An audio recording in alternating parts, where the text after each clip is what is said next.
All right, apparently I gotta write this stuff down because stuff is getting out of hand on everything that I got for this thing, especially on the brake system. So what I've done on the brake system so far, in my other video, you see me put 2002 4Runner brakes on the front. Now, the rear brakes, FJ60s, all right? That is the wheel cylinder, the two of them, they're a little bigger diameter. They bolt on, and 92 FJ80. And 1995 dual diaphragm 4Runner. It's the bigger booster. So, yeah. So on the back, I'm just doing upgrading these. There's kits that you can put Chevy components on the rear and make it so you have disc brakes on the rear.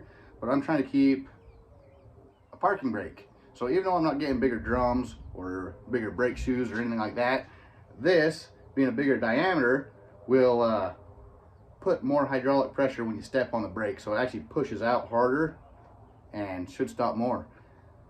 And I'll have factory park brake. So yeah. And then this dual diaphragm, bigger circumference, so then you get more brake pressure applied because it's vacuum goes in there and it helps assist you when you push on the brakes. So when this truck was given to me, I popped the hood and you couldn't see the 22 RE that was in here. Basically, you see rat crap just mounted up over everything. It was disgusting. I wish I would have took pictures of it. And this cap was off, and that's my braking system cap. Everything was screwed up on this truck. I've literally done almost everything on this thing. And if I'm going to do it, I'm going to make it better. And this is clearly junk. No cap. Full of dirt and nasty stuff, whatever. So that's going bye-bye. And before we pull this stuff off, what we have to do to our new stuff, we have to adjust the clearance on the brake booster to the master cylinder on the braking system, because you need a little bit of clearance between, let's see, this little rod right here in the middle and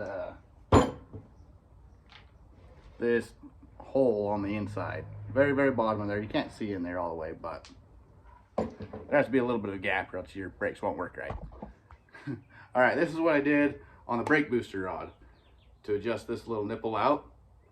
So first of all, I started and I just set this on here and it wouldn't sit down all the way. It was rocking around. So that tells me I got to screw this in. So I tightened it up, screwed it down further, and then got it to where it would just barely sit flat, like when you bolted it down, wouldn't rock or nothing. And then I got a little bit of Play-Doh, threw in the hole, just a little bit. Bolted that up, pulled it out, measured the Play-Doh, and that gave me how much distance I needed. I went with a 1/16 of an inch just so it's not pushing on the brake system at all, because that's just what I read, and hopefully it works. We're gonna try it out.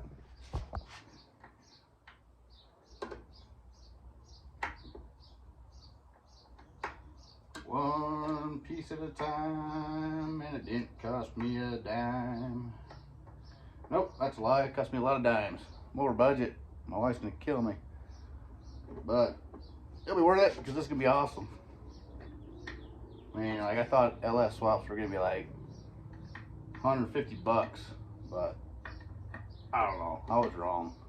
Not everything on the internet's right. Hopefully the braking stuff's right, because that's where I got all of my info, so we'll try it.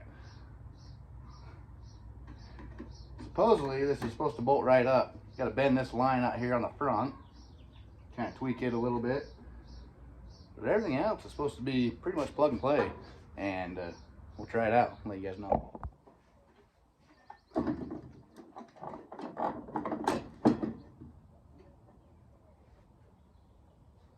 Gotta get the booster off. The booster bolts from the inside. So now I gotta crawl down in here.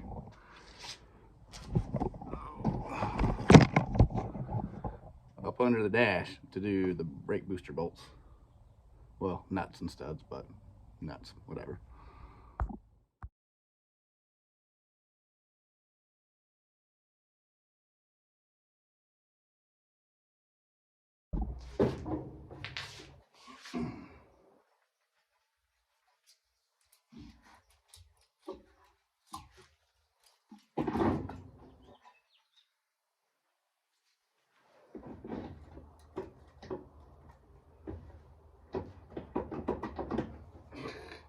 Gotta unplug the pedal. Holy crap.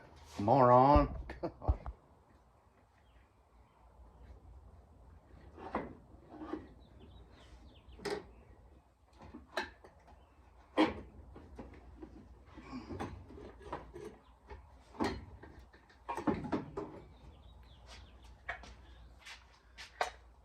Getting some brake fluid from the old master cylinder in there, so everything on this truck was freaking toast when I got it, but not no more.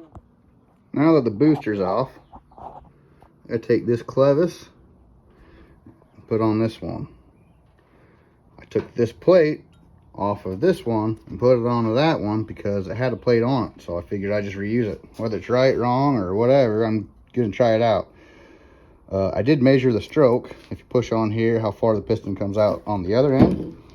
They're with 1/8 of an inch of throw. So hopefully that's good enough. So pull this off, pull that on there. Everything has the same bolt pattern so far as these studs, and these ones don't matter, but yeah, they're the same. And that bolts onto here. It's gonna be perfect.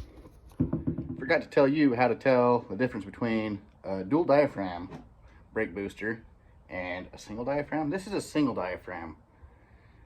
See how it's just flat on that side and then kind of just rounded pancake deal on this side. And if you look at the other one, and this brake booster has basically the same shape across here, but it has this protrusion right here. That means it's the dual diaphragm one. That's the one that everybody wants. And you get a little more brake vacuum pressure on these Toyotas. Here goes the master cylinder. I am not gonna bench bleed it because I'm just gonna put it on the truck, have somebody pump it for me, and you run the hoses back into here. And that's gonna be a while before I get the rest of the brake lines here, so there's no point in me bench bleeding this and getting the air out, because if it sits, I don't really trust these rubber plugs. I'll probably just get air in it anyways and be not do me any good because it's gonna undo itself. So don't give me crap about not bench bleeding it.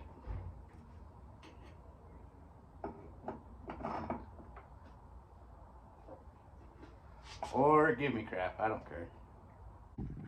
Alright, it's not very often that a job like this, where it's so many different pieces, just comes together when weren't designed to work together, but when they do work together, you don't even have to modify anything really. It's kind of rare, but this is what I ran into on this. This port's on the side on the front. This port is on the top. So this line naturally lines up on the top, but I just have to bend it to go on the side. I just loosened the fitting right here on the bottom.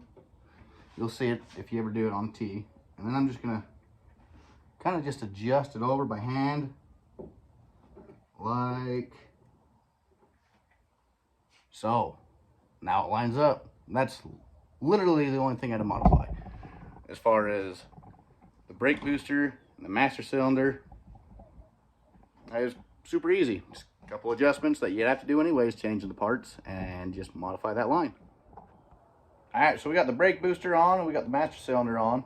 We're gonna move on to the rear and change some wheel cylinders and show you how it's done.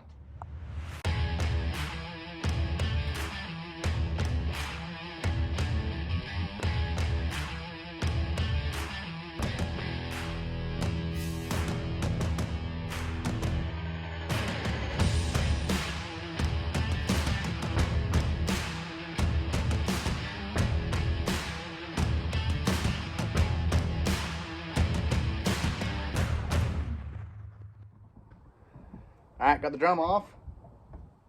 This is the piece I'm after right here. I need to get this piece out. Drum brakes are a little overcomplicated, and they got plenty of pad. The drum's smooth, so I'm gonna try and just reuse the brake shoes and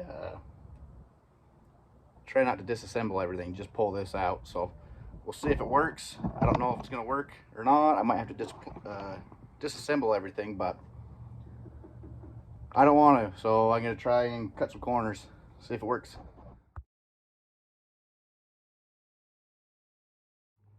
I got the wheel cylinder out, went super slick. I didn't have to disassemble anything really. Pulled off one spring, I'll show you.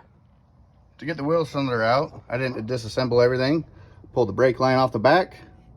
There's 2 bolts coming from the back side down right here to the wheel cylinder.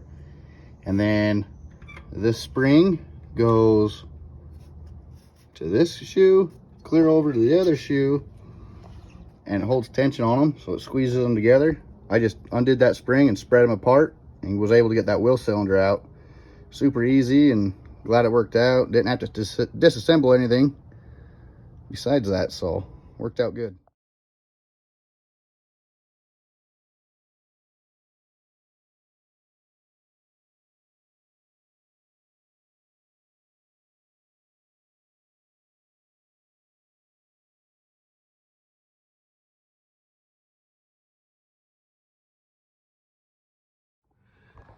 All right, wheel cylinder's in, so we're done with the brakes on this thing. It's been a long time coming, so lots of parts got changed. It started with 2002 4Runner brakes on the front of it, and then we did the FJ80 master cylinder, and we did a 1995 4Runner brake booster, dual diaphragm. And now we just threw in the FJ60 wheel cylinders. So there's a lot of upgrades on this thing, so it should work. I didn't really have to modify anything. I just changed the parts. All the parts bolted up. The only thing I modified was on the disc brake conversion, the big brakes. I had to order some brackets and switch the knuckles left to right and all that, and everything else was pretty straightforward and super easy. So thanks for watching.